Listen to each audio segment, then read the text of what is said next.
Change mon cœur, Seigneur. Fais-moi vivre comme toi.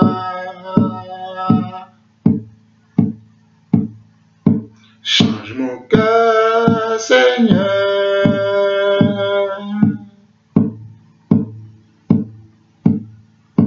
Fais-moi vivre comme toi. Change ma vie, Yeshua. Je n'ai rien d'autre que toi. Change ma vie, je suis. Fais-moi vivre comme toi. Change mon cœur, Seigneur.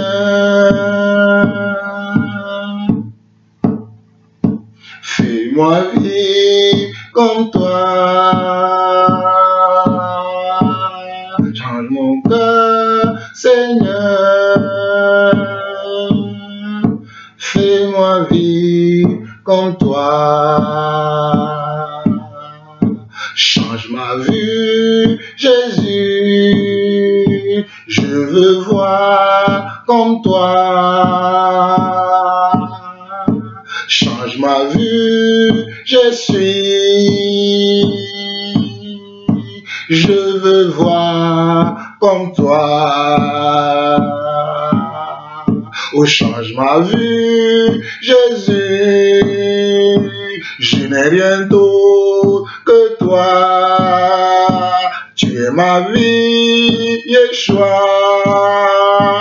Fais-moi vivre comme toi. Tu es ma vie, Yeshua. Je n'ai rien d'autre que toi. Tu es ma vie, Yeshua. Fais-moi vivre comme toi. Tu es ma vie, je suis. Je n'ai rien d'autre que toi. Tu es ma vie, je suis. Fais-moi vivre comme toi.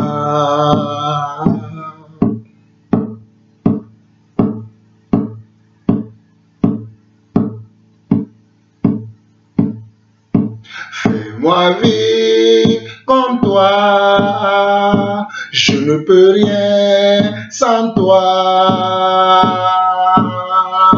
Fais-moi vivre comme toi. Je ne peux rien sans toi. Tu es mon cœur, ma foi. Tu es mon cœur, ma vie. Tu es ma vie, Seigneur. J'ai besoin de toi. Tu es ma vie, Seigneur. J'ai besoin de toi. Oh, tu es ma vie, Seigneur. Je ne peux rien sans toi. Tu es ma vie, Seigneur.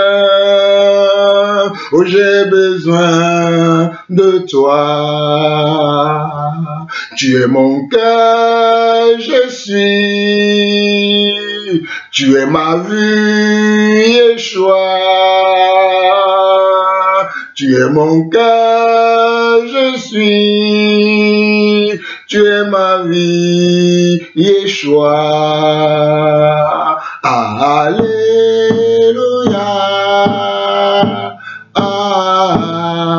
Amen. Alléluia. Amen. Oh, amen. Amen. Oh, amen. Amen. Change mon cœur, Seigneur, fais-moi vivre comme toi. Change mon cœur, Seigneur, fais-moi vivre comme toi. Change ma vie, Jésus, fais-moi voir comme toi. Oh, change ma vie, Seigneur,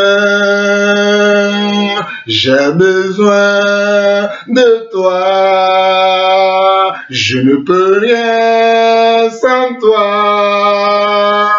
Fais-moi voir comme toi. Oh, change ma vie, Seigneur. Je ne suis rien sans toi.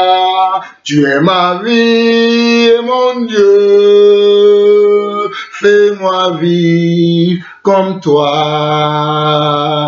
Oui, change mon cœur, je veux vivre comme toi. Oui, change mon cœur, Adonai. Tu es le seul Dieu que j'ai vu. Change ma vie, j'ai besoin de toi. Tu es le seul Dieu que j'ai vu. Tu es le chemin et la vie. Je veux vivre comme toi. Oh, change ma vie, Seigneur. J'ai besoin de toi. Oh, tu es mon cœur et ma vie. Je ne peux rien sans toi. Oh, Adonai, aide-moi. Adonai, aide-moi.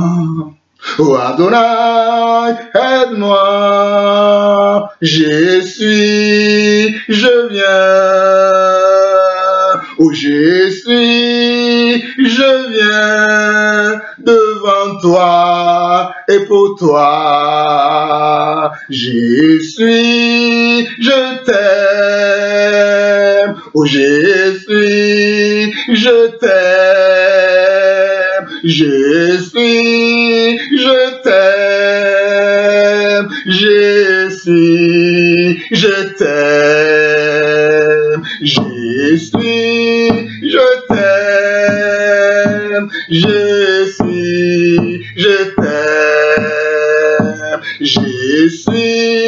Je t'adore. Je t'adore. Je te loue. Je te loue.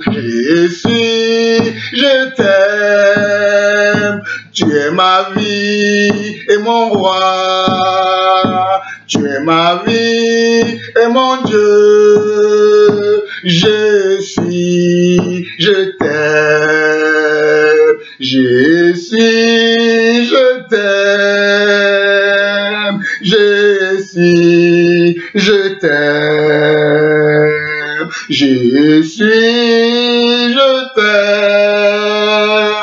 Je t'aime. Je t'aime.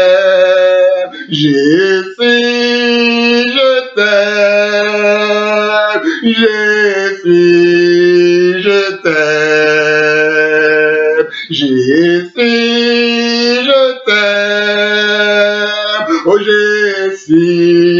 je t'aime. Je n'ai rien d'autre que toi. Tu es ma foi et ma vie. Tu es ma foi et ma vie. Tu es ma foi et ma vie. Tu es ma vie, Seigneur. J'ai besoin de toi. Je ne peux rien sans toi. Aide-moi, je suis Oh, aide-moi, je suis. Aide-moi, je suis. Aide-moi, je suis. Je ne peux rien sans toi. Oh, oh, oh, oh, oh, oh, oh, yeah, yeah, yeah, oh, oh, oh, oh, oh, hey, hey, oh, oh, oh, oh,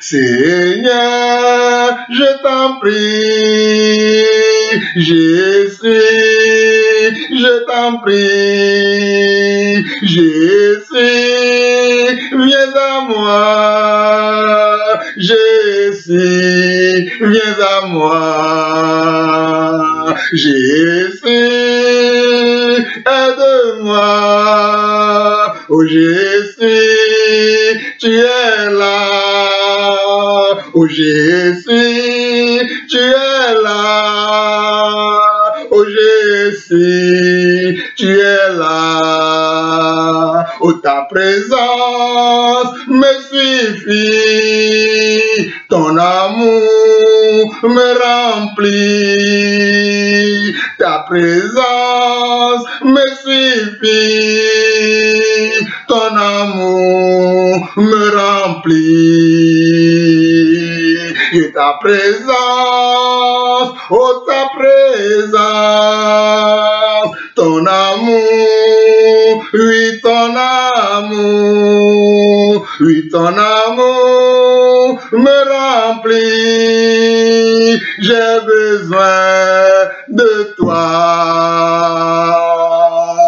oh j'ai besoin de toi, je ne peux rien sans toi, tu es ma vie, je veux vivre comme toi, change mon cœur, Seigneur, je ne peux rien sans toi, change ma vie, je veux vivre comme toi, change ma vie, je veux vivre comme toi, oh change ma vie, je veux vivre comme toi, oh change ma vie, Yeshua, change ma vie, Yeshua, oh change mon cœur, Yeshua, je ne peux rien sans toi, oh change mon cœur, Yeshua, change ma vie, Yeshua, je veux vivre comme toi, je veux vivre comme toi, je veux vivre comme toi. Alléluia, alléluia. Seigneur mon Dieu, sois glorifié. Seigneur mon amour, mon cœur, ma vie, tu es tout pour moi. Tu es le seul homme que je n'ai jamais connu. Tu es le seul homme que je n'ai jamais vu sur terre. Et tu es le seul homme qui m'a appelé, qui m'a oint. Oh Seigneur, merci pour le pardon de mes péchés. Merci pour l'amour que tu m'as porté en mourant sur la croix. Merci pour l'amour que tu as donné à l'humanité tout entière. Merci pour le cœur que tu as, l'amour que tu as pour l'humanité tout entière, car tu as tant aimé le monde et tu es venu toi-même en chair afin que le monde soit sauvé par toi. Oh Seigneur, Qui suis-je si ce n'est toi qui m'as fait cette grâce? Qui suis-je si ce n'est toi qui m'as aimé? Qui suis-je si ce n'est toi qui m'as oint? Qui suis-je si ce n'est toi qui m'as donné cet enthousiasme, cette audace, Seigneur Dieu, de pouvoir parler de ta part, de pouvoir, Seigneur Dieu, oh Papa, agir en ton nom, oh Jésus-Christ, le Dieu éternel, le Dieu vivant, celui qui était, celui qui est et celui qui vient. Je t'adore ce matin, je te loue ce matin, je t'élève ce matin, je te glorifie encore ce matin, je magnifie ton nom ce matin, je magnifie ton nom, oh Seigneur, dans mon cœur, dans ma vie tout entière, je te glorifierai, je te louerai et je chanterai ton nom. Sois béni encore aujourd'hui, sois élevé encore aujourd'hui, dans ma vie, dans mon corps, dans tout mon être, Seigneur Dieu. Que tout mon être soit en mouvement, Seigneur Dieu, pour ta gloire, Seigneur. Que tout mon être soit en mouvement, Seigneur Dieu, pour ta seule gloire, Seigneur Dieu. Que moi-même, je m'efface maintenant et que toi-même, tu prends la place, Seigneur Dieu, sur ce siège, afin d'annoncer, Seigneur Dieu, tes oracles, tes préceptes, tes commandements, Seigneur Dieu, tes révélations à ton peuple, Seigneur Dieu, qui a faim et qui a soif de toi. Oh mon Dieu, mon roi, je te loue, je te bénis, je glorifie ton nom, je sanctifie ton nom, je magnifie ton nom. Gloire soit rendue à ton nom pour des siècles et des siècles et des siècles et des siècles, Seigneur. Merci, Seigneur. Merci, Seigneur. Merci, Seigneur. Alléluia. Amen. Amen et Amen. Frères et sœurs, c'était mon introduction pour continuer le travail que Dieu m'a donné depuis quelques jours, depuis quelques mois. Ce travail est dans mon cœur et ces derniers temps, le Seigneur a permis que je puisse venir devant vous et vous apporter ces éclaircissements afin que l'Église de Dieu soit dans la continuité de ce que nos prédécesseurs ont commencé. Mes frères et sœurs, je ne suis ni évangélique, je ne suis ni catholique, je ne suis ni méthodiste, je ne suis ni protestant, je ne suis ni mormon, je ne revendique rien. Je suis simplement un disciple de Jésus-Christ.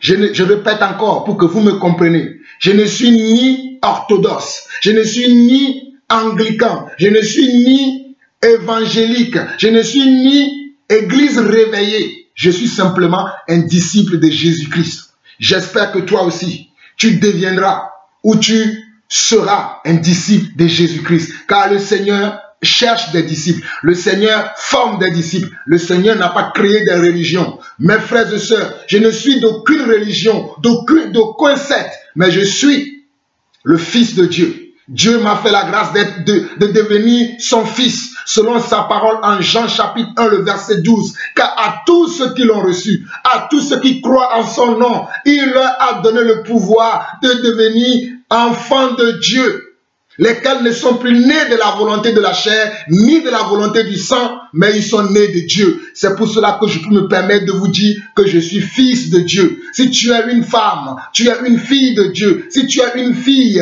tu es une fille de Dieu. Si tu es un garçon, tu es un fils de Dieu. Si tu es un homme, tu es un fils de Dieu. À l'image de Dieu lui-même. Que le Seigneur vous multiplie sa grâce, que le Seigneur vous multiplie son amour. Frères et sœurs, je suis dans la joie aujourd'hui de venir encore une fois encore devant vous et vous parler de la part de notre Seigneur. Que le Seigneur vous bénisse, que le Seigneur vous encourage, que le Seigneur vous fortifie. Les temps sont mauvais, les jours sont mauvais. Nous devons nous focaliser sur le Seigneur. Nous devons commencer à fouiller dans nos vies et à changer ce qui a changé. Nous devons commencer à nous interroger. Nous devons commencer à nous examiner. L'examen doit commencer d'abord par nous-mêmes. Nous devons commencer l'examen par nous-mêmes avant d'aller parler à un frère, à une sœur. Commence d'abord à t'examiner toi-même. Commence d'abord à t'examiner toi-même. Que le Seigneur vous bénisse abondamment. Abondamment. Oui. Frères et sœurs, que le Seigneur vous bénisse abondamment. Frères et sœurs, il y a des gens qui veulent que nous soyons des mannequins. Il y a des gens qui veulent que nous venions devant vous avec nos belles habits, qui veulent que nous venions vous montrer comment nous sommes riches, comment nous possédons les choses de ce monde. Frères et sœurs, moi Dieu ne m'a pas appelé à venir étaler des richesses devant le peuple de Dieu. D'ailleurs, je n'en ai pas de richesses. Ce que j'ai, c'est pour faire l'œuvre de Dieu, pour faire avancer l'œuvre de Dieu sur terre. Il y a certains qui pensent que nous sommes là pour ces choses. Nous ne sommes pas là pour ces choses. Je préfère vous avertir et vous parler de ces choses maintenant. Frères et sœurs, je vous annonçais hier qu'il y a une sœur à moi qui m'a offert des cravates. J'en ai beaucoup de cravates, mais une sœur m'a offert des cravates. Et depuis que j'ai reçu les cravates, je ne les ai même pas encore portées parce que je veux les vendre pour pouvoir donner cet argent à des gens qui en ont besoin. Parce que moi, je n'en ai pas besoin. Je ne m'intéresse pas aux choses de la terre. Je m'intéresse aux choses du ciel. Regardez, je vous ai parlé de ça hier. Regardez. Regardez la marque. Vous voyez la marque. Les cravates, elles sont encore dedans. Regardez. 2 belles cravates. 2 belles cravates. 2 belles cravates. Vous voyez? De quelle marque? De la marque Hermès de Paris. Regardez bien. Je ne sais pas si vous voyez bien. Donc, voici ce qu'on m'a offert. C'est une sœur qui m'a offert cela. Et lorsque j'ai reçu les cravates, parce que moi, Jean-Paul Lawson, je ne suis jamais rentré dans un magasin Hermès. Quand j'ai reçu ça, je me suis dit, je vais aller voir combien ça coûte dans ce magasin. Lorsque j'ai vu le prix, j'ai dit, oh Seigneur, il y a des gens qui en ont besoin de cet argent. Si je mets ces cravates, oui, je serai beau pour les hommes. Oui, les hommes diront, oui, il a mis une cravate de marque. Hein. Mais pendant que mes frères dans l'église, mes soeurs dans l'église sont en train de mourir de faim, moi je serai dans ces choses. C'est pour ça que nous ne voulons pas nous comporter comme le monde.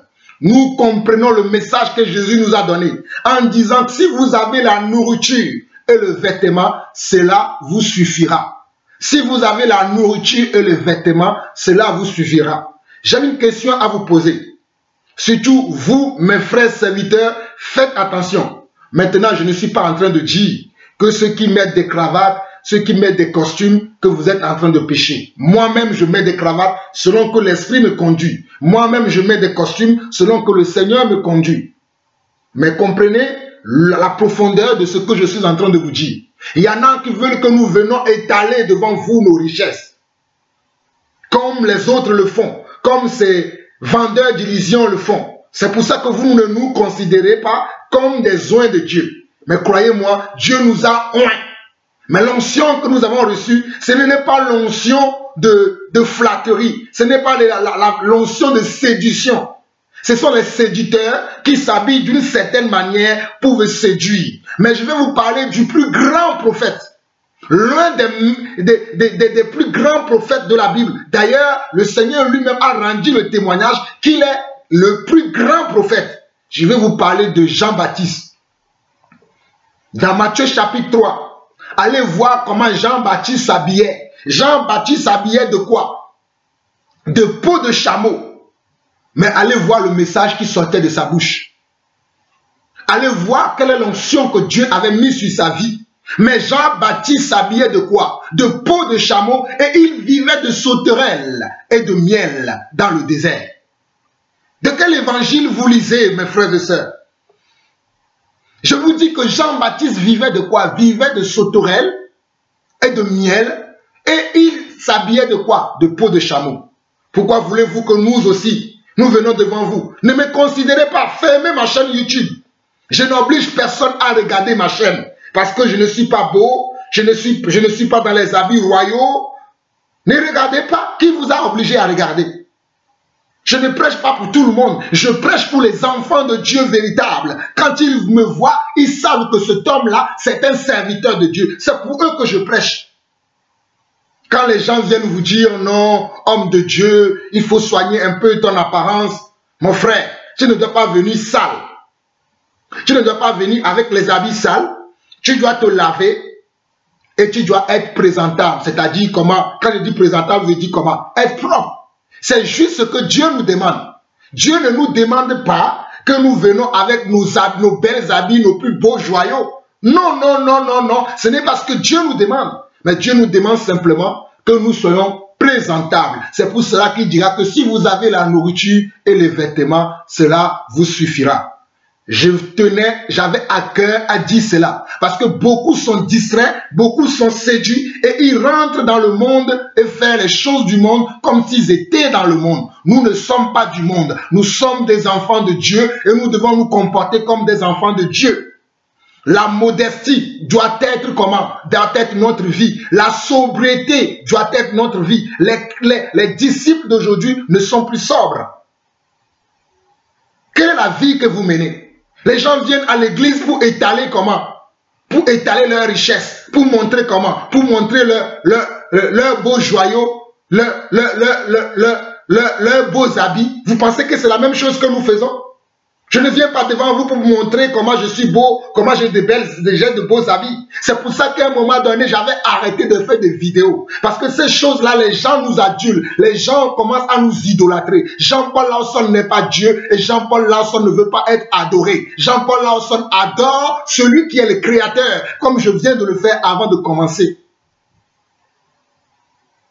Arrêtez de nous idolâtrer. Frères et sœurs, bientôt, très bientôt, je vais encore arrêter les vidéos. Je vais commencer les audios. J'ai encore une révélation à vous faire. Vous qui aimez regarder les vidéos là, allez de vidéo en vidéo. La Bible est-elle en vidéo? La Bible que vous et moi nous lisons, est-ce qu'elle est en vidéo? Mes frères et sœurs, lorsque je lis la Bible, je la comprends. Pourtant, je ne vois pas d'image. Ce n'est même pas fait en dessin animé. Regardez, la Bible n'est même pas faite en dessin animé. C'est simplement du noir sur blanc. Mais lorsque je lis, Dieu me parle et Dieu lui-même me donne des images par rapport à ce que je dois comprendre. Il y en a qui trouvent des excuses aujourd'hui. Oui. Oh, les vidéos, c'est bon. On doit faire des vidéos. Je ne suis pas là pour condamner qui que ce soit. Chacun rendra compte de ce qu'il fait. Moi, selon la grâce que Dieu m'a faite, Dieu ne m'a pas fait la grâce pour que je vienne étaler mes richesses pour séduire le peuple. Non, Dieu ne m'a pas fait cette grâce-là. La grâce que Dieu m'a fait, vous le répète tout le temps, c'est de former des disciples. Des disciples simples à l'image des apôtres. Des disciples simples à l'image des apôtres. Jamais de costume. Je vous ai dit, je suis comptable. Je suis comptable. Dans mon métier, il faut s'habiller avec des cravates, des fois avec des costumes. Mais des fois, même au travail, ce n'est pas tous les jours que je mets des costards ou des costumes, comme vous appelez ces choses. Ce n'est pas tous les jours. Il y a des jours où je n'ai même pas envie de le mettre. Mais des fois, dans certaines réunions, comme si je viens comme ça, on va dire que je ne respecte pas le métier. C'est pour ça que je le fais. C'est pour ça que je fais. Frères et sœurs, c'était là quelques éclaircissements que je voulais vous donner. Soyez simples. Comme les premiers disciples. Soyez simples, frères et sœurs. Aimez la simplicité. Aimez la simplicité. N'écoutez pas ceux qui veulent vous séduire. Ceux qui vont dans leur épicerie, qu'ils appellent église eux-mêmes là. Et qui viennent étaler leur richesse. Qui viennent montrer comment ils possèdent les choses de cette terre. Ne soyez pas comme eux. Soyez comme les vrais disciples de Jésus-Christ. À l'exemple de comment? De Pierre, de Paul, de Jean-Baptiste. Soyez simples. C'est ce que Dieu nous a dit. Dieu nous a dit, soyez simples. La simplicité doit être notre vie aujourd'hui. Je suis tellement simple des fois que lorsque certains sœurs me voient un peu bien sapé, si je peux me permettre, ils me disent, frère, oh, je ne savais pas que tu pouvais... Ah, je ne t'ai jamais vu comme ça. Oui. Je préfère des fois faire des surprises comme ça que de tout le temps me charger... À quoi ça me servirait? Suivez simplement ce qui sort de ma bouche. C'est ça qui est important. Ne regardez pas mon apparence. L'apparence est beaucoup trompeur. Dans le monde, on dit que l'habit ne fait pas le moine. C'est ce qu'on dit dans le monde, non? C'est ce qu'on dit dans le monde. Mais dans l'église, moi, je voulais vous dire que les apparences sont souvent trompeuses. Vous pouvez voir quelqu'un qui paraît être beau, qui paraît bien habillé. Bien habillé ne veut pas dire que bien habillé ne signifie pas que c'est cette personne-là qui est loin de Dieu. Hein. Si vous voyez quelqu'un qui est bien habillé, bien présenté, tout le temps, costume, cravate, bien sapé, bien sapé, de la tête jusqu'aux pieds. Vous le voyez, il est bien sapé. Cela ne veut pas dire forcément qu'il est oint, qu'il a été mis à part de la part de Dieu. Vous ne savez pas cela, mais je vous le révèle aujourd'hui. Lorsque vous voyez quelqu'un qui se dit qu'il est enfant de Dieu, surtout qui se dit serviteur de Dieu, vous le voyez tout le temps avec des belles fringues, comme on voit ces faux pasteurs qui dilapident la parole de Dieu aujourd'hui. On les voit aujourd'hui. On les voit, ils voyagent d'avion en avion, de ville en ville. C'est eux qui sont considérés comme les vrais prédicateurs. Et nous autres, vous nous insultez, vous nous voyez comme des fanfarons. Mais je sais une seule chose. Un jour viendra où le Seigneur vous montrera qui l'a servi réellement. J'attends que ce jour. Continuez, suivez-les, mais ne venez pas nous suivre. Ne n'envoyez pas de messages, frère, il faut soigner ton apparence. Frère, non, je ne vous écouterai pas, je vous le dis encore. Je ne vais pas rentrer dans ce système-là. Je vous ai dit, j'étais dans ce système où tous les samedis, costard, cravate avec mon trolley dans les TGV, sillonnant les villes de France, pensant que je travaillais pour Jésus-Christ. Jusqu'au jour où le Seigneur m'a montré que tu es dans une organisation religieuse. Frères et sœurs, je ne suis aujourd'hui dans aucune organisation religieuse. J'appartiens aujourd'hui à l'église de Jésus-Christ. Oh, quelle merveille! Quelle gloire d'appartenir à l'église de Jésus-Christ. J'espère que toi aussi, tu veux appartenir à l'église de Jésus-Christ et non à une organisation religieuse pensant que tu sers Dieu.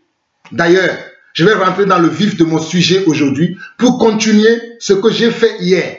Je vais continuer dans le même sens aujourd'hui afin que vous puissiez comprendre quelle est la volonté de Dieu. Beaucoup d'entre vous là, vous fréquentez ces endroits, vous allez dans ces endroits et vous ne connaissez pas la volonté de Dieu. Vous ne savez pas ce que c'est que l'église. Vous ne savez pas comment est-ce qu'on peut témoigner de Jésus. Vous n'en savez rien. Parce que vous allez dans les épiceries où les gens étalent leurs marchandises.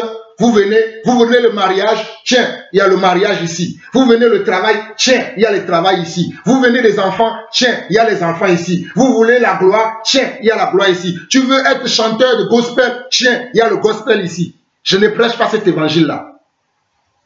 Moi, Jean-Paul Lawson, serviteur de Dieu, apôtre de Jésus-Christ, je ne prêche pas cet évangile-là.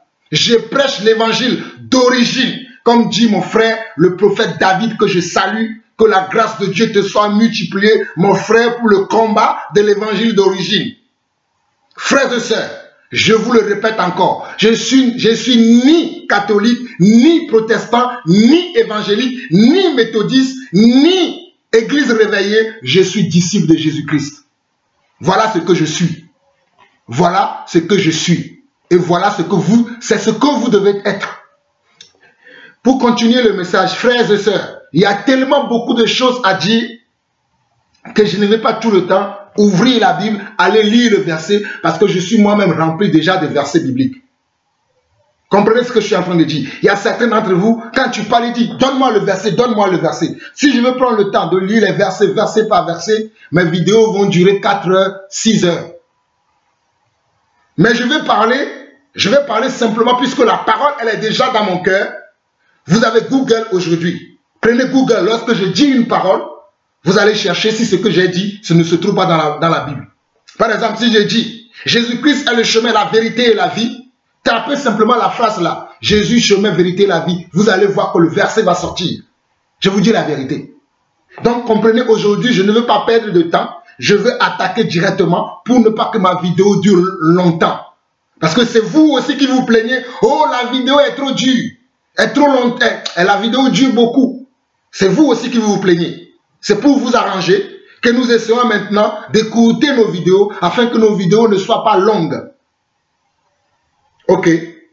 J'espère que vous avez compris. Maintenant, j'avance. J'avance pour que vous compreniez. Hier, nous étions dans Actes chapitre comment? Actes chapitre 16. Aujourd'hui, nous allons continuer dans Actes chapitre 17. Mais avant cela, je voulais simplement vous lire les versets de base qui sont importants. Romains chapitre 1. Romains chapitre 1. Romains chapitre 1, ça c'est très important. Romains chapitre 1. Vous prenez le temps vous-même de méditer ce passage-là. Prenez le temps. Mais moi je vais vous lire simplement un passage qui est important. Romains chapitre 1, le verset 11 dit quoi? Car je désire vous voir pour vous communiquer quelques dons spirituels afin que vous soyez affermis. Regardez, Paul dit quoi? Car je désire vous voir. C'est ça mon désir aussi. Mon désir, c'est de voir tous les frères un peu partout où ils sont. Et ceux qui sont en France, et ceux qui sont au Togo, ceux qui sont en Belgique, en Allemagne, en Hollande, au Canada, aux États-Unis, au Congo, au Gabon, en Israël même, nous avons des frères là-bas. Mon désir, mon souhait, c'est de pouvoir avoir le temps, de temps en temps, aller les visiter un à un et partager avec eux. C'est ça, ce que l'apôtre dit. Car je désire vous voir pour vous communiquer quelques dons spirituels afin que vous soyez affermis. Ma volonté, ce n'est pas de me cacher derrière une caméra. Ceux qui se cachent derrière une caméra et qui demandent, mes frères, vous allez être choqués de ce que je vais vous annoncer. Ils n'ont pas compris la volonté de Dieu. Je suis désolé. J'avais vu encore une vidéo là qui circule actuellement sur le net. MCI TV. Ils disent qu'ils cherchent comment 1500 personnes pour pouvoir investir dans les pays francophones. Mais quel est l'évangile que ces gens lisent? Je me demande quoi. Il y en a certains d'autres qui ont demandé de l'argent pour créer une chaîne de télévision. Frères et sœurs, c'est ça le but de mon message. Les apôtres avaient quelle télévision lorsqu'ils prêchaient l'évangile? Vous me direz pourquoi j'utilise YouTube. Je ne demande de l'argent à personne. Parce que YouTube c'est gratuit. L'évangile doit être gratuit. Nous n'allons pas demander aux gens tout le temps, donnez-nous pour l'œuvre de Dieu et nous allons prendre l'argent pour financer le monde, pour financer les choses de ce monde. No sense. Réveillez-vous, réveillez-vous, réveillez-vous. Jamais vu un frère qui a dit oui, il y a des gens en Afrique qui n'arrivent pas à suivre YouTube. Donc si nous allons sur les canaux satellites, les gens peuvent nous suivre. C'est pour cela que aidez-moi, je veux aller sur les canaux pour que les gens nous suivent en Afrique. Au lieu de se déplacer lui-même et aller voir les frères en Afrique, comme Paul le dit, je désire vous voir pour vous communiquer quelques dons spirituels. Ils vont se cacher derrière leur caméra. Nous ne prêchons pas ça. Moi, je ne prêche pas ça. Ceux qui prêchent des évangiles comme ça, ils auront des comptes à rendre à Dieu. Qui refusent d'aller au front et se cachent derrière des caméras, derrière des radios. Oui, c'est bon la radio. Continuez. Nous voulons voir des frères. Nous les voir physiquement comme ça. Les voir avec nos yeux et leur communiquer les dons. Vous ne savez pas qu'il y a une grâce lorsqu'on se voit comme ça. Lorsque les hommes s'assemblent et ils se voient. C'est là où la Bible dit, c'est là où Dieu fait quoi? C'est là où Dieu descend son nul qui va couler dans la barbe d'Aaron. Quelle Bible lisez-vous? Quelle Bible lisez-vous? Quelle onction avez-vous reçu? Et comme je disais, ce n'est pas tout le monde en Afrique qui a une télévision. Je vous ai dit, je suis né en Afrique. Ce n'est pas tout le monde qui a une télévision. Ne trouvons pas des fausses excuses lorsque nous voulons assouvir nos besoins personnels. Mes frères et sœurs, notez bien, gardez cette vidéo. Gardez cette vidéo que vous voyez là. Vous ne me verrez, moi, Jean-Paul Lawson, vous demandez à un aucun moment de me donner de l'argent pour aller pour YouTube, pour créer une YouTube plus meilleure que les autres. Pour acheter une caméra plus meilleure que les autres, pour acheter un dictaphone, que ce soit tous ces artifices-là, pour acheter un instrument de musique, vous ne me verrez jamais, jamais, jamais vous demander cela. Mais vous me verrez toujours. Vous demandez, aidons un frère qui est dans le besoin. Aidons un frère qui est dans le besoin. Aidons un frère qui n'a pas là où se loger. Aidons un frère qui n'a pas de quoi manger. C'est ça le rôle que l'agent doit jouer dans l'église. Ou vous me verrez, j'ai envie d'aller voir les frères, peut-être au Canada. Et il me manque peut-être l'argent du billet. Généralement, je ne demande pas. Parce que moi-même, je mets de côté jusqu'à un certain moment. Lorsque j'ai réuni les sommes, j'y vais. Je ne demande pas. Mais il peut m'arriver de demander. C'est les choses que moi, Jean-Paul Lawson, je vous demanderai. Notez bien cette vidéo. Comme ça, le jour où vous me verrez commencer à dire, donnez pour que je puisse avoir un bon caméra, pour que mes images soient bien claires, comme le monde, comme si j'étais une chaîne de télévision. Vous allez sortir cette vidéo et dire, frère, regarde ce que tu disais toi-même il y a 1 an, il y a 2 ans. Je vous dis que les gens vous trompent, vous ne comprenez pas. Les gens sont là à vous mentir. Ils ont leur propre projet. Ils veulent se comporter comme le monde. Ce qu'eux-mêmes ils ont dénoncé, ils font la même chose. Oh mes frères, ce que les gens ont dénoncé, eux-mêmes ils refont la même chose. Ce n'est pas tout le monde qui a une télévision en Afrique. Ce n'est pas tout le monde qui peut acheter un décodeur en Afrique. Mais si tu te déplaces, tu vas dans les villages, les gens vont te voir comme ça. Et tu peux leur communiquer une grâce. Oui, c'est ce que je veux. Si vous voulez m'aider à faire ça, vous serez la bienvenue chez Jean-Paul Lawson. Parce que Dieu m'a oint pour que je puisse aller parler aux gens et non rester derrière une caméra. Là, c'est pour vous diriger simplement. Vous allez voir. J'en ai encore une vidéo à faire. Après, je referme ces choses. Moi, je ne me cache pas derrière une caméra comme les gens y font pour ne pas travailler. Non, nous sommes au front. Et moi, je suis un serviteur du terrain. Je ne suis pas un serviteur de caméra. Non, non, non, non, non. Oui, ils vont dire, oui, toi aussi tu l'utilises. Je l'utilise à bon escient.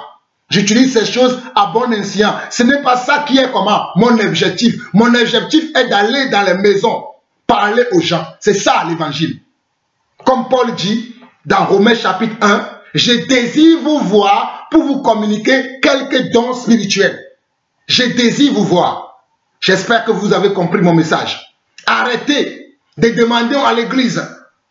Oui, donnez pour qu'on puisse acheter des caméras, arranger nos salles pour que nos salles soient belles, soient plus belles. Ne comprenant pas que l'église de Dieu, c'est nos vies. L'argent que vous recevez là, pour aller améliorer les salles, pour acheter des grands bâtiments, utilisez-les pour aider les frères et sœurs qui sont dans le besoin dans l'église. À l'évangile d'origine, les apôtres, lorsque les frères et sœurs venaient déposer l'argent à leurs pieds, ils n'achetaient pas de bâtiments. Ils n'achetaient pas comment? Des beaux instruments de musique, parce qu'ils adoraient le Seigneur avec leur voix. Ils n'achetaient pas comment? Des parcelles de terrain. Aujourd'hui, cela est devenu la mode. Lorsque les chrétiens se réunissent, quelle est la salle que nous allons encore louer? Cette salle-là devient trop petite. Oh non, les décorations là sont trop moches maintenant. Nous devons changer la décoration. Et dans la même église, tu vois les gens qui n'arrivent pas à manger. Dans la même église, tu vois les gens qui n'arrivent pas à subvenir à leurs besoins. Tu vois les gens qui sont dans les besoins, mais l'église paraît beau. L'église paraît comment? L'église est très belle. Mais dans cette église, il y a des veuves, des orphelins qui ne sont pas soutenus. Il y a des frères dans le besoin qui ne sont pas soutenus, qui ne sont pas assistés. Mais quel est le cœur que vous avez? Méchant serviteur, Dieu vous demandera des comptes, je vous le dis. Méchant serviteur, serviteur voleur, Dieu vous demandera des comptes. Je vous le dis encore, méchant serviteur, vous êtes tellement méchant, vos cœurs sont remplis tellement du monde, des choses de ce monde, des choses de cette terre, que vous ignorez les enfants de Dieu, au détriment de ces choses périssables. Méchant serviteur que vous êtes, malheur à vous, méchant serviteur, serviteur comment? Insensé que vous êtes, serviteur insensé, je vous le dis. Je n'ai pas peur de vous, tuez-moi si vous voulez, mais vous aurez entendu la vérité. Serviteur insensé, serviteur corrompu. Malheur à vous, malheur, malheur à vous. Maintenant, Actes chapitre 16, nous continuons. Actes chapitre 16.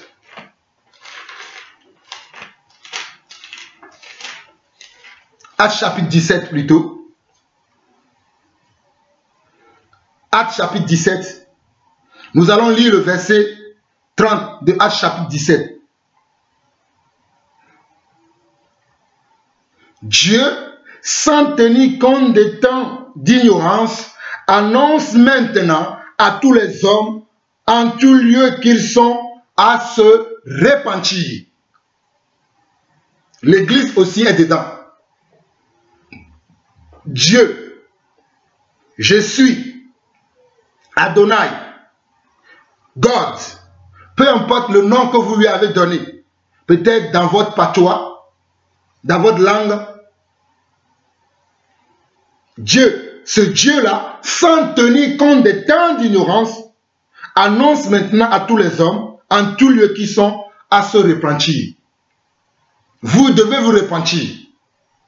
De tout ce que je viens de vous dire là, vous êtes concernés. Ne pensez pas que vous n'êtes pas concernés. Vous êtes concernés et vous devez vous repentir.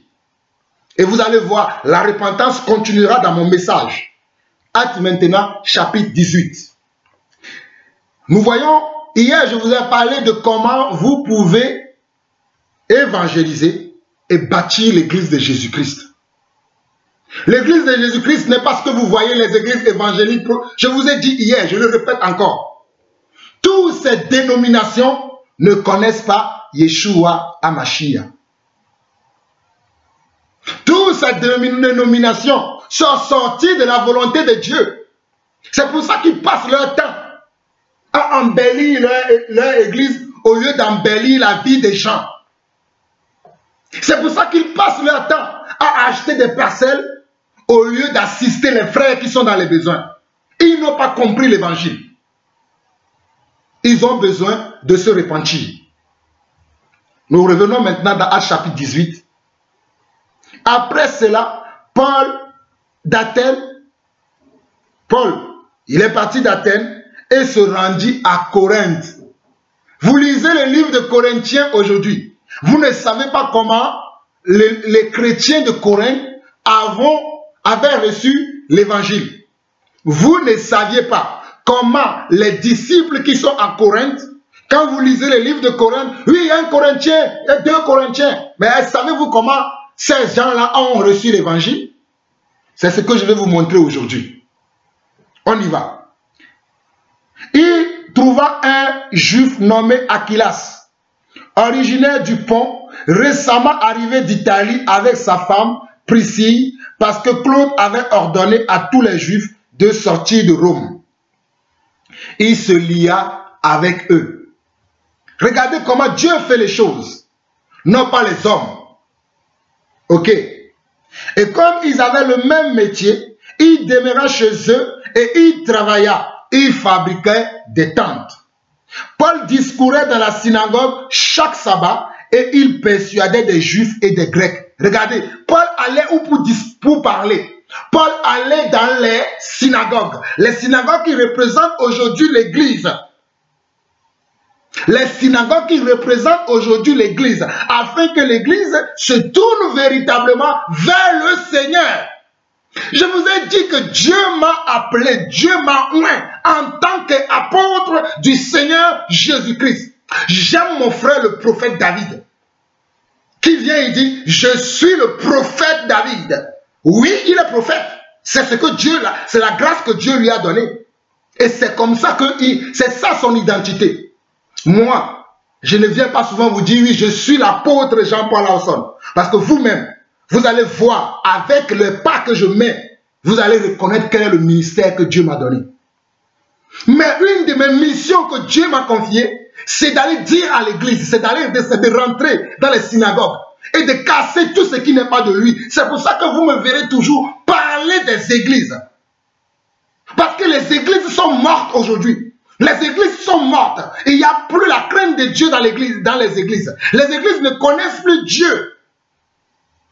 Ils font maintenant leur propre programme et ils appellent ça le programme de Dieu. Séminaire d'évangélisation, campagne de prophétie.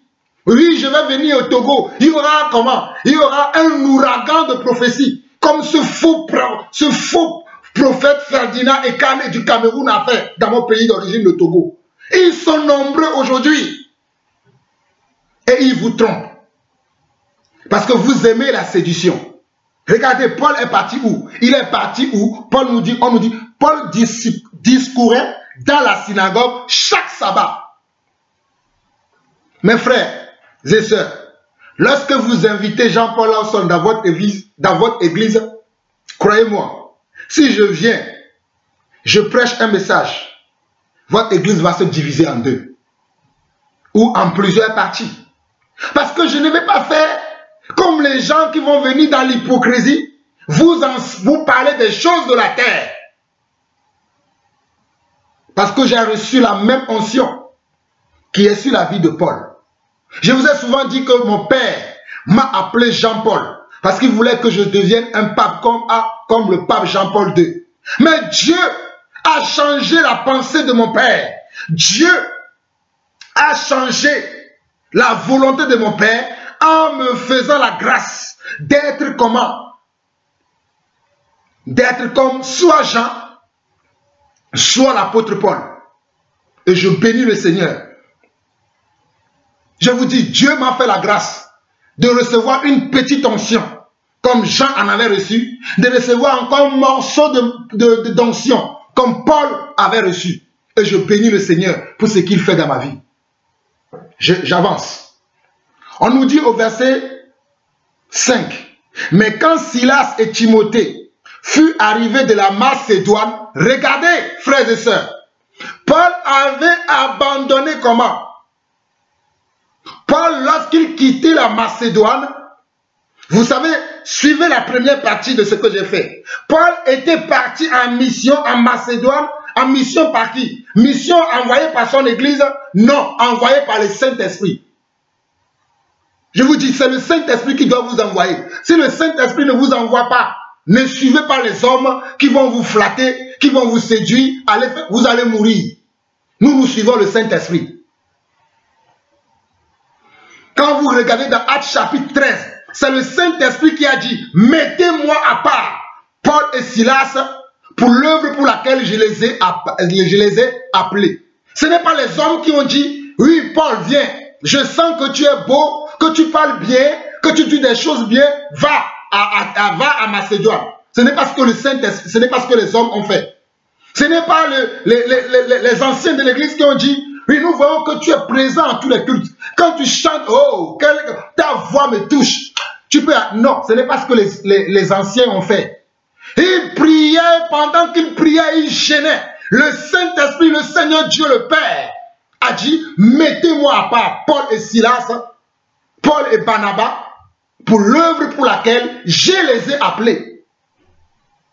Je répète encore, c'est le Saint-Esprit qui a dit, mettez-moi à part. Je vous le répète encore, de nos jours maintenant, c'est le Saint-Esprit qui va faire la différence entre ceux qui servent Dieu et ceux qui ne servent pas Dieu. Parce qu'il y a un mélange aujourd'hui. Les anges sont charnels, tellement charnels, que quand ils parlent, vous allez penser que c'est Dieu qui les a envoyés. Mais c'est faux, ils se sont envoyés eux-mêmes. Aucun mandat de Dieu, aucune autorisation de Dieu. Mais, puisqu'ils sont dans des sectes, dans des groupes religieux, ils s'envoient, ils s'attribuent des rôles eux-mêmes dans ces organisations. Ils se soutiennent eux-mêmes et ils disent qu'ils vous enseignent la parole de Dieu. Non, nous c'est Dieu qui nous a envoyés. C'est Dieu qui nous a envoyés. C'est pour ça que nos messages dérangent. Comme vous allez voir que le message de Paul a dérangé l'église de Corinthe. Donc Paul, quand il est arrivé à Macédoine, il était accompagné de Silas et de Timothée. Mais il les a laissés là-bas et lui-même il est venu à Corinthe. Il continuait la marche. Il suivait comment? Le Saint-Esprit, selon que le Saint-Esprit le conduisait. Parce que vous avez vu, je vous ai montré dans Actes chapitre 16, qu'il voulait aller à tel endroit, mais le Saint-Esprit ne lui est pas permis parce qu'il va aller perdre son temps. Oui, il va aller perdre son temps. Nous avançons. Au verset 5, mais quand Silas et Timothée furent arrivés de la Macédoine, il se donna tout entier à la parole, attestant aux Juifs que Jésus était comment? Était le Christ. Waouh! Quelle parole! Donc les gens étaient dans la synagogue, mais ils ne savaient pas que Jésus était le Christ. Le Christ me dit était le Sauveur. Était comment? Était celui dont Moïse a parlé. Moïse a dit que Dieu vous enverra un prophète comme moi. Lisez Actes chapitre 7. C'est ce message que Étienne a donné et Étienne a retrouvé la mort. Mes frères et sœurs, je ne sais pas quelle Bible vous lisez. Moi, nous lisons la parole de Dieu. Et le Seigneur nous révèle les choses cachées. C'est ce message que Étienne a donné dans Actes chapitre 7. Et on l'a lapidé. Il a dit que c'est ce que Moïse vous a dit. Que je vous enverrai quelqu'un. Que quelqu'un viendra après moi. Dieu vous enverra un prophète. Et Étienne a parlé de la grâce, de la puissance de Jésus-Christ. Et les hommes ont été fâchés. Et ils l'ont lapidé. Comme vous me le lapiderez un jour. Mes frères et sœurs, je crois que vous me lapiderez un jour. Mais je ne crains pas la lapidation. Si Étienne a été lapidé, Jacques a été éventré. Les pierres ont fait la prison. Les gens ont été obligés d'aller se cacher dans l'île de Patmos. Pourquoi moi, Jean-Paul, je vais fuir? Lapidez-moi, je vous attends. Vous m'aurez aidé. Lapidez-moi, mais je vous aurais dit la vérité comme Étienne l'avait fait. Lapidez-moi si vous voulez. Bande d'incrédules, bande de séducteurs, bande de voleurs, bande de brigands. Lapidez-moi. Au verset 5, nous voyons que lorsque les aides de Timothée vont venir, je bénis le Seigneur pour quelques aides qu'il m'a données. Il y a des gens qui m'aident. Que le Seigneur vous bénisse. Vous vous connaissez, je ne citerai pas vos noms. Pour ne pas susciter de la jalousie dans l'église. Il y en a qui sont là, ils nous écoutent simplement, ils ne veulent pas aider. Ils ne veulent pas. Lorsque tu dis que oui, je vois que ce frère, cette soeur aide là, ils sont comment? Ils sont jaloux. Ils vont dire oui. Arrêtez d'être jaloux. Dans l'église, il ne doit pas avoir de la jalousie. Imitez comment? Ceux qui vous ont précédé dans la foi. Comme Paul dira, imitez-moi comme moi aussi, j'imite Christ. Imitez-nous. Imitez notre vie, imitez notre foi, imitez notre consécration. Si vous ne trouvez pas que vous pouvez nous imiter, alors imitez Jésus alors. C'est lui le meilleur. Ok, verset 6. Les Juifs faisant alors de l'opposition et se livrant à des injures, regardez, cela n'est pas étonnant. C'est pour ça que lorsque vous m'injuriez, je suis dans la joie. Continuez à m'injurier. Continuez à dire que ce monsieur est fou. Je ne suis pas le premier et je ne serai pas certainement le dernier. Regardez, même Paul. Oui. Yes. Même Paul recevait des injures. Et qu'est-ce que moi, Jean-Paul, pourquoi je vais refuser des injures? Injuriez-moi. Les Juifs faisaient alors de l'opposition et se livrant à des injures. Vous vous opposez à notre évangile aujourd'hui. Paul aussi avait de l'opposition. Oui. Continuez à vous opposer à ce que nous faisons. Mais on nous dit, Paul secoua ses vêtements et leur dit, que votre sang retombe sur votre tête, j'en suis pur. Dès maintenant, j'irai vers les païens. Regardez, c'est ce que Paul a fait. Accomplissant quoi? Matthieu chapitre 10. Dans Matthieu chapitre 10, le Seigneur, lorsqu'il envoyait les disciples, il leur disait, lorsque vous rentrez dans une ville et que vous trouverez comment? Une maison qui vous accueille. Si la maison vous accueille, vous laisserez votre paix. Mais si la maison ne vous accueille pas, vous sortirez et de la maison et de la ville et vous allez prendre comment? Les sables de cette ville qui aura touché votre pied, vous l'enlèverez, vous le secouerez.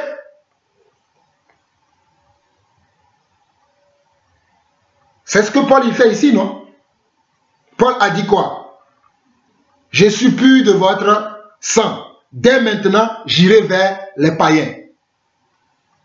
Au verset 7, on nous dit, et sortant de là, il entra chez un nommé Justice. Homme craignant Dieu, regardez. C'est Dieu qui va préparer des rencontres. Ce n'est pas nous, avec nos affiches. Oui, Jean-Paul, apôtre Jean-Paul Lawson, homme puissant, qui va venir comment à tel endroit.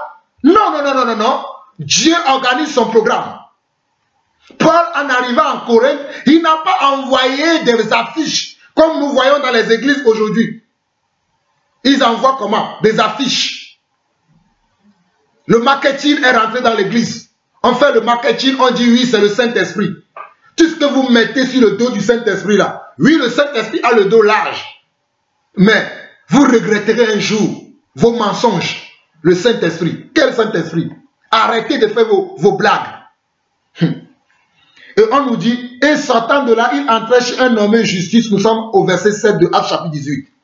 Homme craignant Dieu et dont la maison était contiguë à la synagogue. Cet homme craint Dieu et sa maison était à côté de la synagogue. Contiguë à la synagogue veut dire que était collé à la synagogue. Mais c'est Dieu qui a préparé cette rencontre pour Paul, pour que Paul rencontre ce monsieur, se lie avec lui, pour continuer l'œuvre qu'il doit faire à Corinthe. Vous qui pensez que l'église de Corinthe était une église de 10 000 personnes, détrompez-vous. Vous ne connaissez pas les églises de Dieu dans la Bible. Je vous exhorte de relire la Bible, vous allez voir. Les églises étaient en petit nombre. Petit nombre. Ce n'est pas ces églises où nous voyons des 10 000 membres, 8 000 membres, 7 000 membres, 5 000 personnes, 500 personnes, où le pasteur ne connaît même pas tous les gens. Non, non, non, non, non, non, non. Ça, ce n'est pas l'église. Ça, c'est quoi? C'est le monde avec ces choses. Je vous ai dit hier que Jésus, lorsqu'il était sur terre, il pouvait nourrir une foule de comment? De 5000 personnes. Mais il n'y a que 12. Lorsqu'il a dit, lorsque Jésus a dit, qui mangera comment? Ma chair et mon sang, il n'y a que 12 qui ont répondu présent. Les autres sont partis. Même parmi les 12, il y en avait un qui entre-temps s'est encore détaché de lui. Je vous dis la vérité, même parmi les 12 qui sont restés, il y en avait encore un, Judas Iscariote, qui est parti après. Donc ne croyez pas que vous voyez des 10 000, des 9 000, des... Non, non, non, non, non, non, non, non. En tout cas, ils ne m'ont pas convaincu, moi Jean-Paul Lawson. S'ils vous ont convaincu, suivez-les. Continuez à les suivre. Je vous dis, nous ne forçons personne à nous suivre. Nous savons que ce que Jésus a préparé pour écouter nos messages, ce que Jésus a préparé, je répète encore, ils suivront nos messages et ils suivront le Seigneur. Ok, nous avançons. Au verset 8, on nous dit quoi? Au verset 8. Cependant, Crispus, le chef de la synagogue, crut au Seigneur avec toute sa famille, et plusieurs Corinthiens qui avaient entendu Paul crurent aussi et furent baptisés. Voici la naissance de comment? De l'église de Corinthe.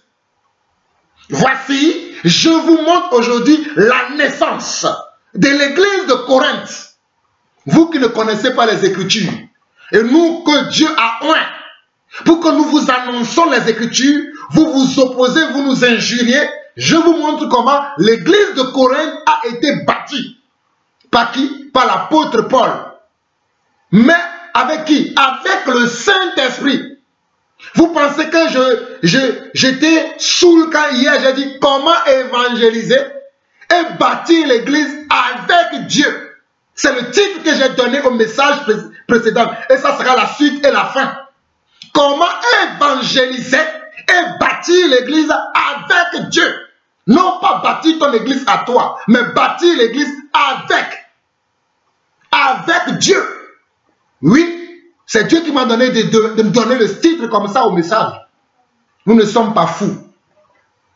On nous dit cependant, Crispus, le chef de la synagogue, crut au Seigneur avec toute sa famille. Comment quelqu'un qui est chef dans une synagogue ne connaissait pas le Seigneur? Et vous allez être choqués lorsque nous vous disons que les dénominations qui sont sur terre aujourd'hui ne connaissent pas le Seigneur Jésus qu'ils prétendent connaître.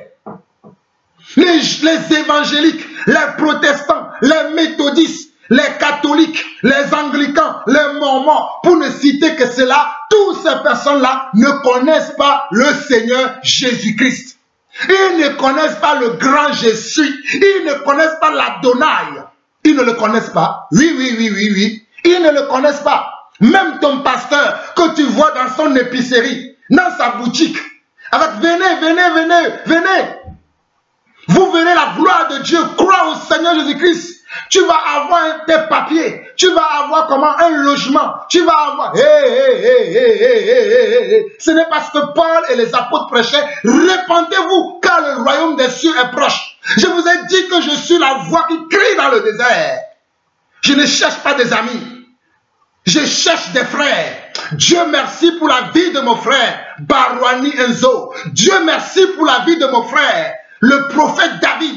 Dieu merci pour la vie de mon frère Afolabi. Dieu merci pour le frère Alain Patrick. Dieu merci pour tous mes frères et sœurs un peu partout dans le monde. Je ne peux pas citer tous les noms, mais Dieu merci pour vos vies. Nous ne prêchons pas Jésus-Christ bonbon. Nous ne prêchons pas Jésus-Christ chocolat. Nous ne prêchons pas Jésus-Christ assistant social. Nous prêchons Jésus-Christ le chemin, la vérité et la vie. Oui. Nous ne prêchons pas Jésus-Christ qui est... Qu'est-ce que vous écoutez? Quels sont les évangiles que vous embrassez? Regardez un chef de synagogue. Toute sa vie, il a dirigé une synagogue, mais il ne connaissait pas le Seigneur. Comme Jésus-Christ lui-même dira, vous adorez ce que vous ne connaissez pas. Allez lire Jean chapitre 3, Jean chapitre 4. Mais nous adorons ce que nous connaissons. Et il dira, il dit que l'homme qui est né de Dieu, c'est comme il a un esprit. Il ne sait pas là d'où il vient, ni là où il va. Paul ne savait pas où il pouvait aller, où il ne pouvait pas aller. Il laissait le Saint-Esprit le conduire. Voici comment la vie d'un homme appelé de Dieu doit se diriger. Tu ne te conduis pas toi-même. L'Esprit te dit va, fais et tu fais. Tu n'organises pas des programmes au nom du Saint-Esprit. Qu'est-ce que l'Église est remplie de programmes aujourd'hui? Des programmes inutiles et sans vie. Qu'est-ce que l'Église de Jésus-Christ est remplie de programmes des hommes, mais pas de programmes de Dieu. Dieu vous demandera des comptes. Serviteurs méchants, vous connaissez la vérité et vous avez gardé la vérité captive et vous endormissez les hommes, tels que le pape. Et vous endormissez les hommes avec vos homélies. Dominis vobiscum. Quand vous allez voir Jésus-Christ, mon Seigneur, mon Dieu, mon roi, mon maître, vous allez trembler devant lui. Déjà vous tremblez devant nous. Mais quand vous allez voir notre maître, hey, quand vous allez voir notre maître, celui qui nous a oint, celui qui nous a appelés, vous allez trembler. My God, my goodness. Vous rigolez avec Dieu. On ne blague pas avec Dieu. Celui qui se moque de Dieu verra la gloire de Dieu vivant. Vous vous êtes moqué de Dieu, non? Ok. See you later. Vous allez voir. Nous continuons. On nous dit que, cependant, nous sommes toujours dans Actes chapitre 18, le verset 8. On nous dit, cependant, Crispus, le chef de la synagogue, crut au Seigneur avec toute sa famille. Et plusieurs Corinthiens qui avaient entendu Paul crurent aussi et furent baptisés. Regardez, c'est comme ça que Paul avait bâti l'église de Corinthe. Et après, il partait, il revenait, il partait, il revenait. Et les chrétiens de Corinthe, les disciples de Corinthe, lui envoyaient des lettres lorsqu'ils ne comprenaient pas certaines choses. C'est ces lettres-là que Paul avait voulu répondre et il leur avait envoyé le livre de Corinthiens que vous lisez aujourd'hui. Vous qui ne comprenez pas les évangiles. C'est ça, c'est comme ça que ça s'est passé. Baptisez d'abord l'église. Regardez, Paul allait où? Allait dans les églises pour aller convaincre les gens à sortir de leurs traditions. Des traditions qui se font depuis des années.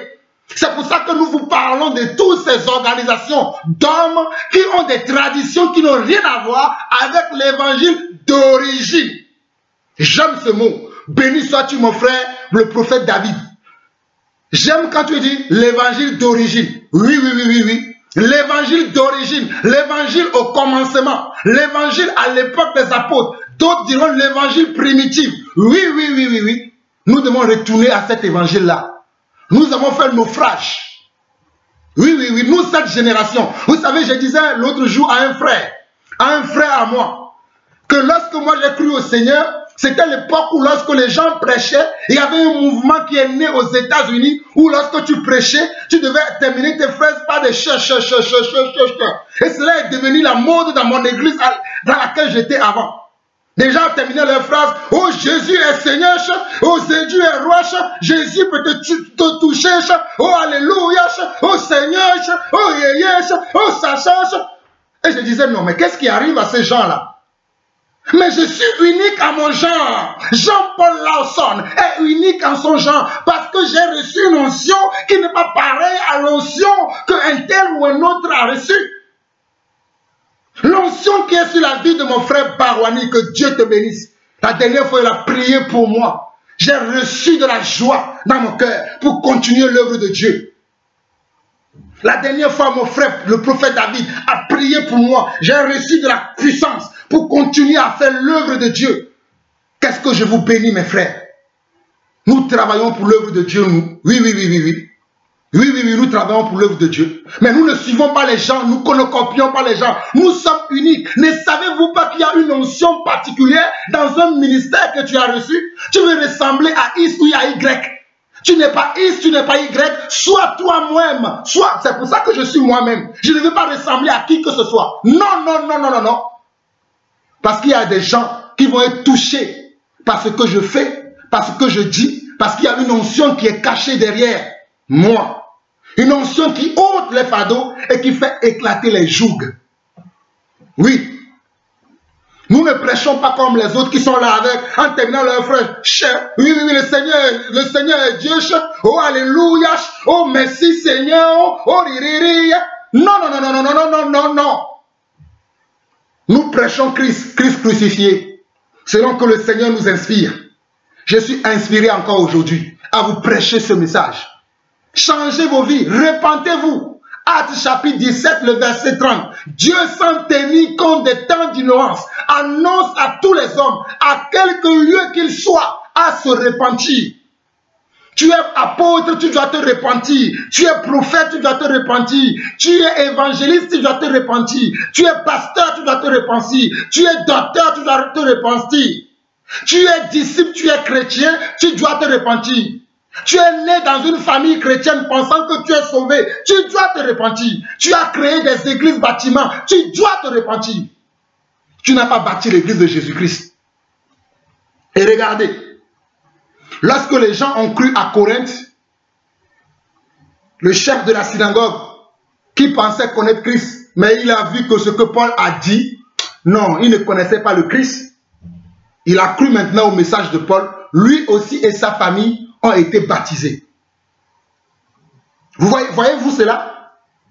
Paul a-t-il pris des caméras, comme les gens aujourd'hui, des caméras, et puis il a pris un groupe de chorale qui met sur l'estrade, et puis il tambourine, il joue les instruments, certains font la chorale, et après ils disent, ceux qui ont cru au Jésus, ceux qui ont cru au Seigneur Jésus, levez la main, venez devant, on va prier pour vous. C'est ce que Paul a fait. Ne vous, insensés que vous êtes, vous ne comprenez pas les Écritures. J'ai tellement vu ça dans l'église. Les gens viennent à l'église, ils n'ont rien compris. Le pasteur va dire, oui, je sens ici qu'il y a des gens. Oui, si vous avez été touché par le message, aujourd'hui, levez la main, venez devant, nous allons prier pour vous. Mais ce n'est pas ce que Paul a fait. Les gens eux-mêmes, lorsqu'ils sont touchés, ils demandaient aux apôtres, hommes frères, que ferons-nous? Allez lire Actes chapitre 2, le verset 37. Hommes, frères, que ferons-nous? Nous, aujourd'hui, puisque nous n'avons pas la puissance de Dieu, lorsque nous prêchons, nous sommes obligés de poser des questions. Moi, je ne pose pas de questions. Celui qui a besoin de poser la question, c'est lui qui me posera la question. Croyez-moi, lorsque Jésus prêchait l'évangile, est-ce que Jésus posait les questions à la foule? Non, c'est la foule qui posait les questions, qui disait, Maître, vous avez dit ça, vous avez dit ceci. Qu'est-ce que cela signifie? Même les disciples, c'est eux qui posaient la question à Jésus de comprendre qu'est-ce que Jésus a dit. Aujourd'hui, c'est nous qui posons les questions. Parce que nous sommes incapables. Nous n'avons pas l'onction de Dieu. C'est l'onction qui va faire que la personne va te poser la question. Parce qu'il voit que tu as quelque chose qu'il n'a pas. Tu fais quelque chose qu'il ne peut pas faire. Oui, c'est l'onction qui va montrer ça. Dieu nous a oint. Si vous ne savez pas. Moi, j'ai une onction. Je ne sais pas ce que toi tu as, mais moi, j'ai une onction. Au verset 9, le Seigneur dit à Paul en vision. Regardez encore. Vous qui ne comprenez pas les Écritures. Le Seigneur dit à Paul en vision, pendant la nuit, ne crains point, mais parle et ne t'étais point. Frères et sœurs, je vous assure que Jean-Paul Lawson que vous voyez, je ne me tairai pas, je parlerai. Que ce soit par des vidéos, promptement, mais aussi quand je sillonne les villes, quand je vais rencontrer les frères un peu partout dans le monde, je ne me tairai pas. Je prêcherai toujours le même évangile. Vous qui me suivez depuis des années, si vous regardez, vous allez voir que je suis toujours sur ma ligne. Je ne tourne ni à gauche, ni à droite, mais j'ai les regards fixés sur le Maître et sur mes prédécesseurs. On dit c'est sur l'ancienne corde qu'on tisse la nouvelle. On ne peut pas mettre du vin nouveau dans de vieilles outres. Non, non, non, non, non. On dit, le Seigneur dit à Paul en vision dans Actes chapitre 18, verset 9, ne crains point, mais parle et ne t'étais point. Car je suis avec toi, et personne ne mettra la main sur toi pour te faire du mal. Parle, car j'ai un peuple nombreux dans cette ville. Regardez, on dit que Dieu a dit à Paul, parle parce que ce n'est pas simplement Justus et sa famille et quelques frères que je veux toucher dans cette ville, mais j'ai encore d'autres personnes qui vont venir à toi. Simplement toi, assure-toi de parler. Les gens ne veulent plus parler aujourd'hui. Ils veulent faire des prospectus, des magazines, des bouquins. Quand je vois ces choses, je me dis, mais les apôtres ont parlé, ils ont ouvert leur bouche. Open your mind. Ils ont ouvert leur bouche et ils ont parlé. Nous, aujourd'hui, on veut faire quoi? Oh, des magazines, des prospectus. Avec quelques versets et on croit qu'on évangélise. Continuez. Continuez. On nous dit que le Seigneur dit, car je suis avec toi et personne, nous sommes dans Actes chapitre 18, le verset 10. Car je suis avec toi et personne ne mettra la main sur toi pour te faire du mal. Parle car j'ai un peuple nombreux dans cette ville. Il y demeura 1 an et 6 mois enseignant parmi les Corinthiens la parole de Dieu. Voici, Paul demeura là-bas comment? Il demeura comment?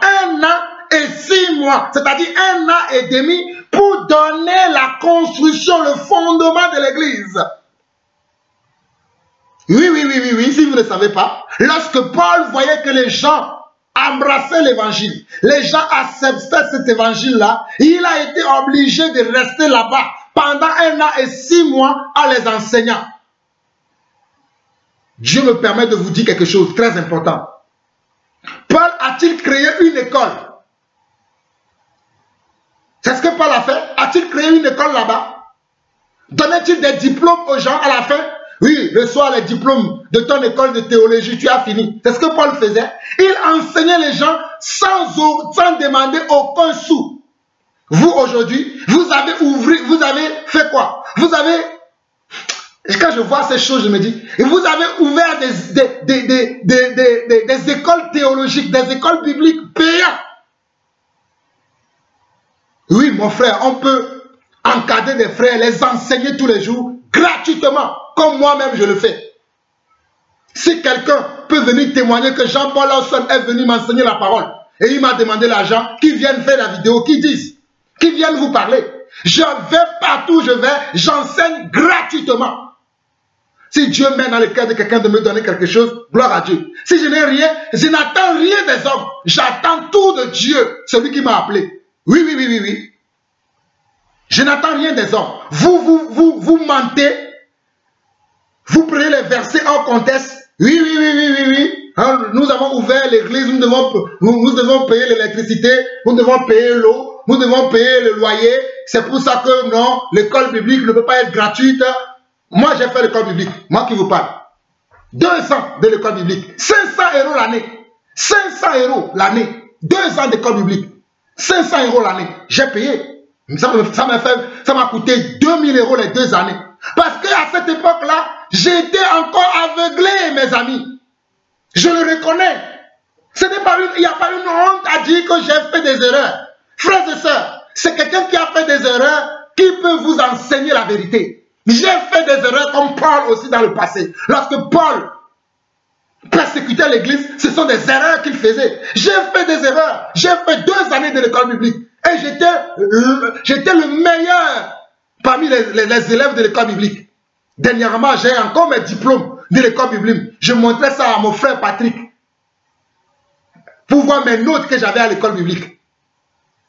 Mais aujourd'hui, je vomis ça. Parce que Dieu m'a recadré. Il y a un frère dernièrement qui me dit, quand est-ce que tu vas venir ouvrir une école biblique au Togo? J'ai dit, mon frère, si ceci est la volonté de Dieu, nous ne faisons pas les choses comme tout le monde. Les gens ont créé une école biblique, moi aussi je vais créer une école biblique. Non! Vous ne verrez jamais Jean-Paul Lawson créer une école biblique. Non. Mais je formerai des disciples. Oui, il y a une différence entre la formation des disciples et les gens qui créent des écoles pour se faire de l'argent. Non. Je formerai des disciples gratuitement. Gratuitement. Quand j'ai reçu gratuitement et je donnerai gratuitement. Mais je ne ferai jamais ce que mes prédécesseurs font. Et ils continuent de faire encore. Des bâtiments remplis de gens. Ici en France, la plus grande école biblique se trouve à l'église Charisma. 500 € l'année. Et 20 € d'inscription. Ça fait 520 €. Mais pour écouter quoi? La doctrine des hommes. Oui, quelquefois, nous avons eu la grâce de rencontrer des véritables serviteurs de Dieu qui des fois venaient enseigner là-bas. Mais certains enseignements, ce sont que la religion qu'on nous transmettait. On ne nous transmet pas la vérité de Dieu. Oui, disons la vérité. Mais Paul, lui, quand il est resté à Corinthe, qu'est-ce qu'il faisait? Regardez, Actes chapitre 18, verset 11. Il demeura 1 an et 6 mois, enseignant parmi les Corinthiens la parole de Dieu. C'est la parole de Dieu qu'il enseignait. Et non comment? La religion. Chez nous, les méthodistes, c'est comme ça qu'on fait. Chez nous, les protestants, c'est comme ça qu'on fait. Chez nous, les baptistes, c'est comme ça qu'on fait. Non, il n'y a ni méthodiste, il n'y a ni baptiste, il n'y a ni catholique, il n'y a ni évangélique dans la parole. Il n'y a que je suis dans la parole.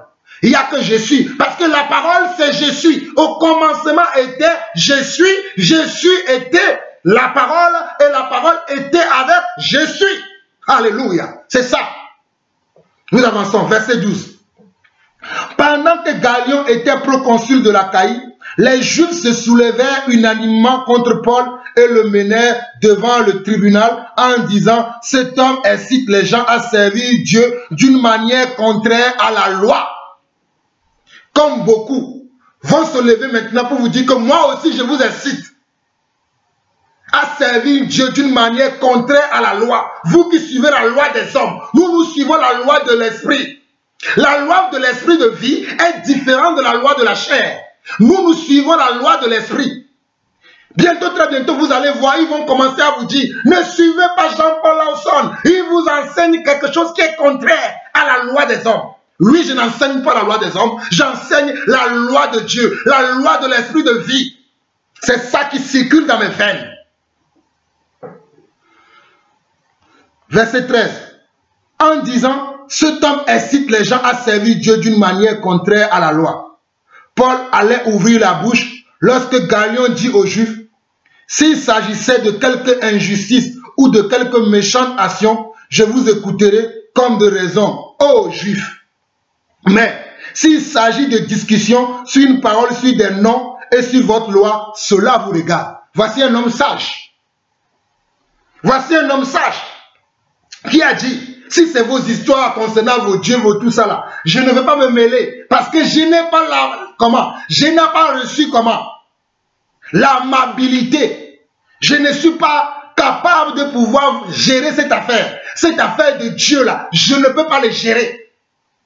Voici un homme sage. Nous continuons. Je ne veux pas être juge de ces choses. Et il les envoya au tribunal. Alors tous se saisissèrent de Sosthène, le chef de la synagogue, le bâtirent devant le tribunal sans que Galion s'en mette en peine. Regardez, les gens vont faire les choses toujours comment? Dans la discrétion. Dans comment?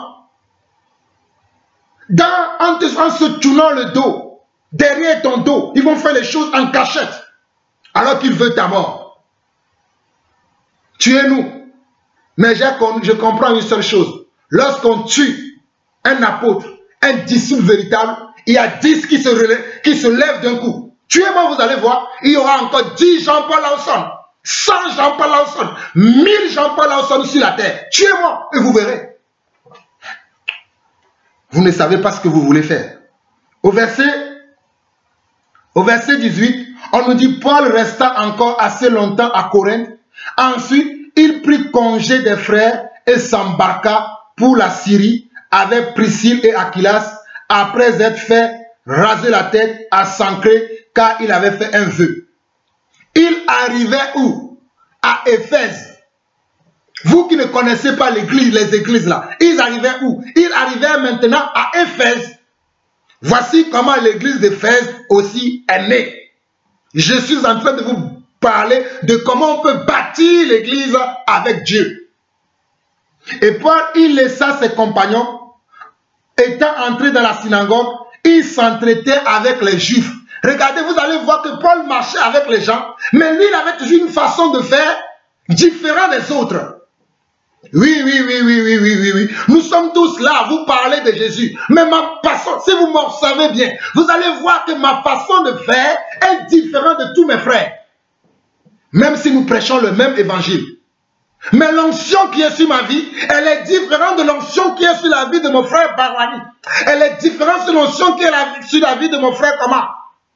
Alain ou Patrick. Ou sur la vie de mon frère comment? Sur la vie de mon frère le prophète David ou sur la vie de mon frère Afolabi. Moi, mon onction, elle est différente. Je vais dire les choses différemment. Je vais faire les choses différemment parce que j'ai reçu une onction différente des autres. Une onction différente des autres. J'avance. Paul va rentrer encore dans une synagogue pour s'entretenir avec les Juifs, pour que les Juifs changent leur manière de faire. Les Juifs aujourd'hui représentent l'Église. C'est pour ça que je me permets de parler de l'Église. Aujourd'hui, c'est les églises qui doivent changer avant que Christ n'arrive. Je répète encore Actes 17, verset 30. Dieu, sans tenir compte des temps d'ignorance, annonce à tous les hommes, à quelque lieu où ils soient, à se repentir. Nous devons nous repentir. L'Église doit se repentir. L'Église doit se repentir. Oui. Nous, les serviteurs de Dieu. Je m'inclus dedans. Nous, les serviteurs de Dieu, nous devons nous repentir. Nous, les enfants de Dieu, nous devons nous repentir. Oui, c'est ce que je dis. Nous avançons. On nous dit qu'il s'entretenait avec les Juifs qui le prièrent de prolonger son séjour. Mais il ne consentit point et il prit congé d'eux en disant « Il faut absolument que je célèbre la fête prochaine à Jérusalem. Je reviendrai vers vous si Dieu le veut. » Et il partit d'Éphèse. Regardez, les Éphésiens voulaient le garder. Mais Paul avait senti que dans son cœur il devait retourner à Jérusalem, vers les apôtres. Acte 13, il doit retourner là-bas pour aller se refortifier, se ressourcer, selon que l'Esprit le lui a montré, et revenir après continuer l'œuvre. C'est pour ça que de temps en temps, vous voyez que nous fermons tous ces chaînes-là et nous sommes là au pied du Seigneur pour écouter aussi. Il y a quelque temps, vous ne me voyez pas faire des vidéos. Parce que j'étais là au pied de Jésus-Christ pour écouter. J'étais là pour voir quelle est la direction que je dois suivre. C'est là où j'ai reçu ces messages-là. C'est là. C'est le même message que j'ai annoncé depuis des années. Mais le Seigneur me dit, reviens, parce que l'église est endormie.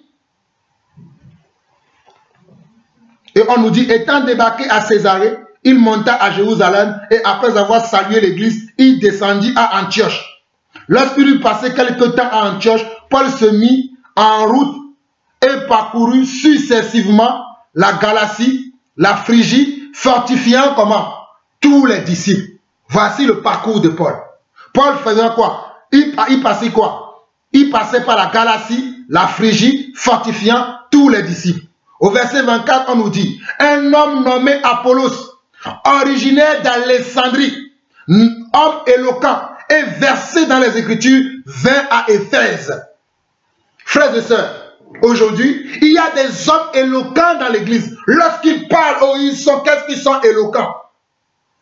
Ils ont une éloquence que même moi, Jean-Paul Lawson, je n'ai pas.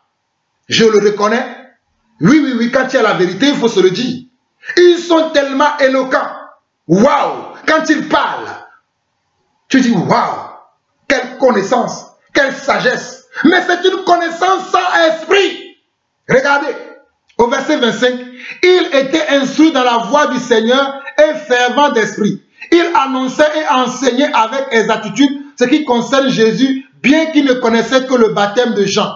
Il se mit à parler librement dans la synagogue. Aquilas et Priscille, l'ayant entendu, le prirent avec eux et lui exposèrent plus exactement la voix de Dieu. La voix de Dieu doit être exacte, ne doit pas être confus. Frères et sœurs, la voix de Dieu doit être exacte. Elle ne doit pas être confuse. Elle doit être enseignée avec exactitude.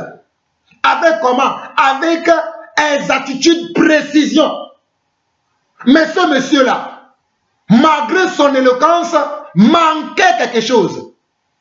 Il a fallu que les compagnons de Paul, qui sont Aquilas et Priscille, puissent le faire asseoir et lui dire, frère, c'est bien, tu fais ça, tu fais ça, tu fais ça. Mais il faut que tu reviennes à ça. C'est ce que je suis en train de vous dire aujourd'hui. C'est ça l'église. L'église est morte aujourd'hui. Les gens sont en train d'acheter des terrains, d'embellir les maisons qu'ils appellent église, au lieu d'embellir la vie des gens. Nous voulons embellir la vie des gens. Nous voulons montrer la voie exacte de Dieu aux gens. Nous ne sommes pas là pour embellir nos vies, pour paraître beaux devant vous, alors qu'à l'intérieur, nous sommes pleins de rapines. Les gens qui nettoient l'extérieur, mais qui ne nettoient pas l'intérieur. Il faut d'abord nettoyer l'intérieur, et l'intérieur va se refléter sur l'extérieur. Jésus à l'intérieur agit sur l'extérieur. Aucun changement dans ma vie. Jésus à l'intérieur agit sur l'extérieur. Aucun changement dans ma vie. Aucun changement dans nos vies. Je suis à l'intérieur, agis sur l'extérieur. Aucun changement dans ma vie. Aucun changement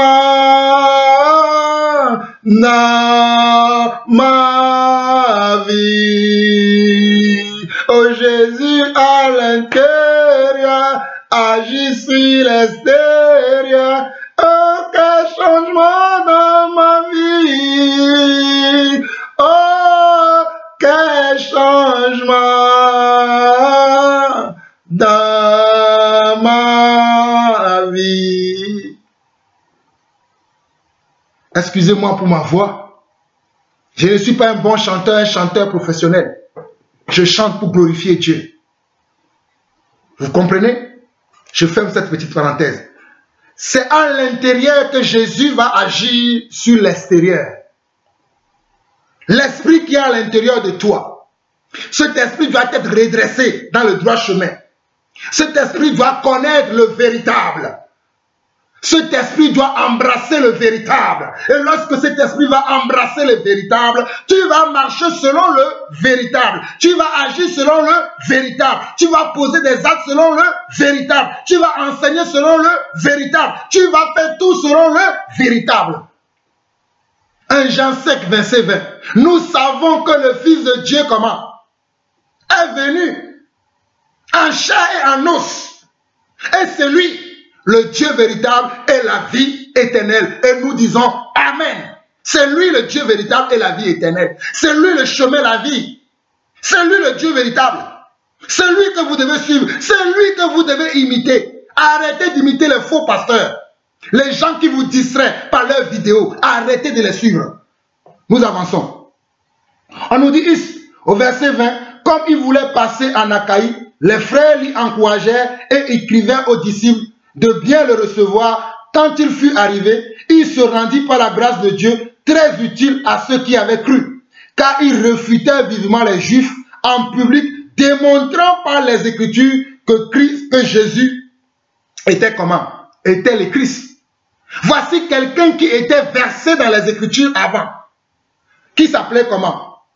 Qui s'appelait Apollos. Mais il ne connaissait pas toute la vérité concernant comment? Concernant Christ. Il a fallu que les gens lui montrent juste quelque chose qui va comment? Qui va changer tout son comportement, qui va changer toutes les choses qu'il a en lui, afin qu'il soit efficace dans l'œuvre de Dieu. Le but de Jean-Paul Lawson, c'est que nous devenons tous efficaces dans l'œuvre pour laquelle Dieu nous a appelés. C'est ça mon but, c'est ça mon devoir. Et que ce soit moi-même, que ce soit vous, que chacun d'entre nous soit efficace dans l'œuvre pour laquelle Dieu nous a appelés. Et lorsque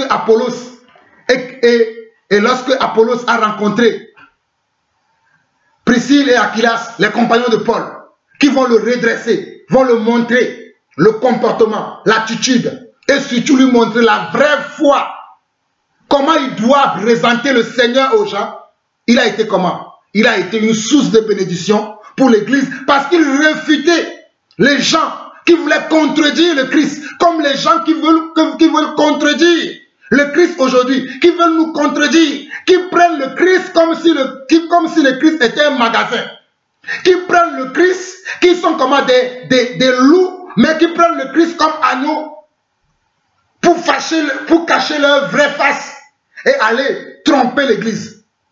C'est comme ça que beaucoup d'églises sont nées. C'est toutes ces dénominations que vous voyez. C'est comme ça qu'ils sont nés. Et ils ne connaissent pas la volonté de Dieu. Ils font n'importe quoi, vous disant qu'ils vous enseignent Christ. Frères et sœurs, il est l'heure de vous réveiller. Il est l'heure de vous repentir. Frères et sœurs, c'est comme ça que l'Église doit se conduire. Si tu veux bâtir l'Église, laisse-toi conduire par le Saint-Esprit. Si tu veux aider dans l'église, laisse-toi te conduire par le Saint-Esprit. Ne te suis pas toi-même.